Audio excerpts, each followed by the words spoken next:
दोस्तों, आज तक आपने खाटू श्याम जी के चमत्कार के बारे में सुना होगा। जो कोई सच्चे मन से खाटू श्याम जी को याद करता है, बाबा उसका साथ कभी नहीं छोड़ते और खाटू नरेश की कृपा से उसे एक ऐसा सहारा मिल जाता है जिसके बाद उसे किसी सहारे की जरूरत नहीं रह जाती।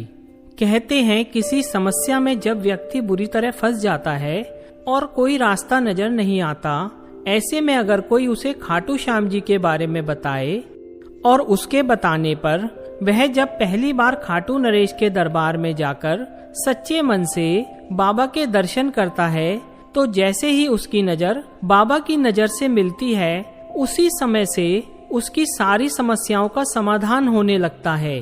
खाटू नरेश के दरबार में ऐसे चमत्कार रोज देखने को मिलते हैं और एक बार कोई व्यक्ति वहां दर्शन कर ले तो वह अपने आप बार बार वहां खिंचा चला आता है। आज हम आपको एक ऐसे ही चमत्कार की सच्ची घटना सुनाने जा रहे हैं। नमस्कार मित्रों, हमारे चैनल कथा अमृत पर आप सभी का स्वागत है। अंकित और सपना की शादी को अभी 2 साल ही हुए थे और उनके 1 साल की प्यारी सी बच्ची भी थी। अंकित के माता पिता भी साथ ही रहते थे। अंकित एक बीमा कंपनी में काम करता था और साथ ही पार्ट टाइम में बीमा एजेंट के काम से कुछ एक्स्ट्रा इनकम भी कर लेता था। सब कुछ मजे से चल रहा था, लेकिन कुछ समय बाद कुछ ऐसा हुआ कि जिसकी किसी को उम्मीद नहीं थी। जिस बीमा कंपनी में अंकित काम करता था, वहां अकाउंट में किसी ने हेरा फेरी करके 14 लाख रुपए का स्कैम कर लिया, जिसका इल्जाम अंकित के सर पर लगा दिया। उसे नौकरी से हाथ धोना पड़ा। साथ ही उसे कंपनी ने नोटिस दिया कि या तो 1 महीने में रकम जमा करा दो, वरना पुलिस केस कर देंगे। यह खबर आग की तरह फैल गई। वह जो पार्ट टाइम में बीमा करता था, उससे भी लोग बचने लगे। अंकित ने काफी कोशिश की अपनी ईमानदारी को साबित करने की, पर उसकी किसी ने एक न सुनी। वह अंदर से टूट गया था, क्योंकि इतनी बड़ी रकम वह 1 महीने में कहां से पूरी कर सकता है, उसे कुछ समझ नहीं आ रहा था। उसने अपने मम्मी पापा को सारी बात बताई और वह फूट फूट कर रोने लगा। उसे रोता देख सपना की आंखों से भी पानी बहने लगा। तब उसके पिताजी ने उसे हिम्मत बंधाते हुए कहा कि कोई बात नहीं, उतार चढ़ाव जिंदगी में आते रहते हैं। तुम्हारी ईमानदारी एक दिन साबित होकर रहेगी और जब सच्चाई सामने आएगी तो सब कुछ ठीक हो जाएगा। तुम चिंता मत करो, हमारे पास गांव में काफी जमीन है, उसे बेचकर नुकसान पूरा कर देंगे और तुम कोई और नौकरी ढूंढ लेना। अगले दिन वे सभी अपनी पुश्तैनी जमीन को बेचने का मन बनाकर गांव के लिए निकल गए। दोपहर तक वे सभी गांव पहुंच गए, जहां अंकित के चाचा रहते थे और वो ही खेती बाड़ी करते थे और जमीन की देखभाल करते थे। अंकित के पिताजी ने सारी बातें उन्हें बताईं। उनकी बात सुनकर अंकित के चाचा बिगड़ गए और जमीन में हिस्सा देने के लिए मना करने लगे। उन्होंने कहा कि वे 1 गज जमीन भी नहीं बेचने देंगे, जो करना है कर लो। काफी कहने सुनने के बाद भी वो नहीं माने। अंकित को जो एक रास्ता नजर आ रहा था, वह भी अब बंद हो चुका था, क्योंकि यदि कोर्ट कचहरी के चक्कर में पड़े तो सालों निकल जाएंगे और उसके पास तो केवल 1 महीने का समय है, वरना जेल जाना पड़ेगा। सभी वहां से निराश होकर वापस आने के लिए निकले। उनके गांव में एक मंदिर था। उन्होंने सोचा वहां कुछ देर समय बिता लेते हैं, बस तो शाम को ही मिलेगी।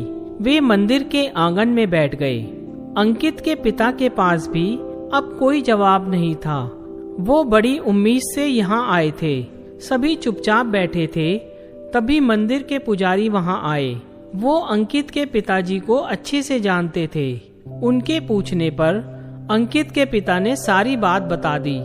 तब पुजारी जी ने कहा, आप मेरे कहने से यहाँ से सीधे खाटू श्याम जी के मंदिर चले जाइए। वही हैं हारे के सहारे। उनके दर्शन करने से आपके सारे कष्ट मिट जाएंगे। इस बात को सुनकर अंकित बोला, पुजारी जी, मेरी किस्मत ही खराब है। अभी भी तो हम मंदिर में ही बैठे हैं। यदि भगवान को कुछ करना होता तो यही कर देते। अब कुछ नहीं हो सकता। मुझे जेल जाकर सजा काटनी ही पड़ेगी, तभी इस सब से पीछा छूटेगा। ऐसा कहकर उसकी आंखों से आंसू बहने लगे। यह सुनकर सभी चुप हो गए। उस समय सपना ने कहा, जो होना है वह तो होगा ही, पर जब पुजारी बाबा इतने विश्वास से कह रहे हैं तो एक बार दर्शन करने में क्या बुराई है। वैसे भी घर ही तो जाना है, आज नहीं कल पहुंच जाएंगे। बाकी सभी ने सपना की बात का समर्थन किया, पर अंकित इतना डर चुका था कि उसे किसी पर यकीन करने का मन नहीं कर रहा था। उसके पिता ने कहा, ठीक है, हम सब खाटू श्याम जी के दर्शन करेंगे, उसके बाद ही घर जाएंगे।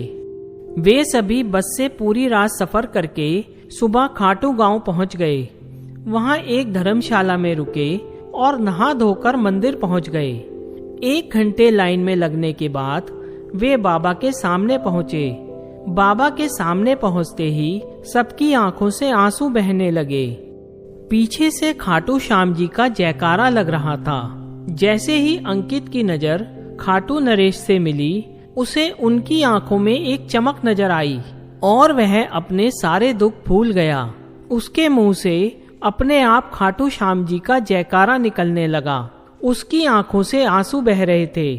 तभी भीड़ ने उसे आगे बढ़ा दिया और वे बाहर निकल आए। अंकित के चेहरे पर अजब सी मुस्कान थी। उसने कहा, पिताजी, बाबा ने मुझे साक्षात दर्शन दिए हैं। मैं इतने मंदिरों में गया पर ऐसा पहले कभी नहीं हुआ।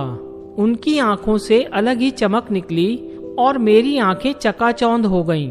अब मुझे कोई चिंता नहीं, जो होगा देखा जाएगा।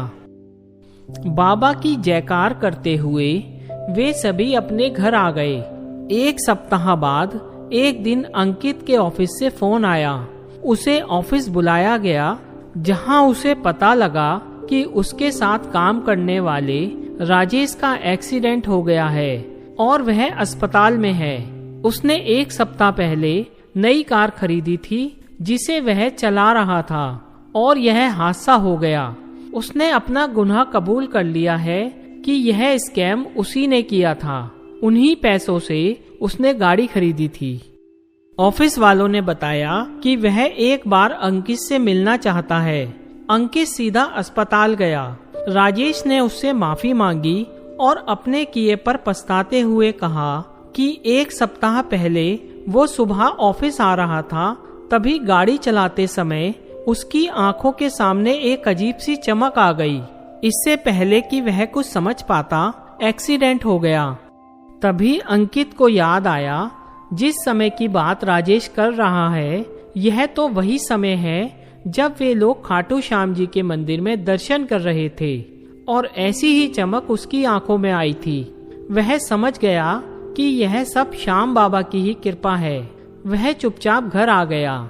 उसे उसकी नौकरी भी वापस मिल गई।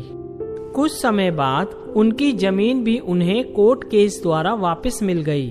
तब से अंकित पूरे परिवार के साथ हर महीने खाटू श्याम जी के दर्शन के लिए जाने लगा। दोस्तों, खाटू श्याम जी के मंदिर में अक्सर ऐसे चमत्कार देखने को मिलते हैं। लिखा तेरे मंदिर पे हारे का सहारा, इसी नाम से बजता है डंका तुम्हारा। बोलो जय श्री श्याम।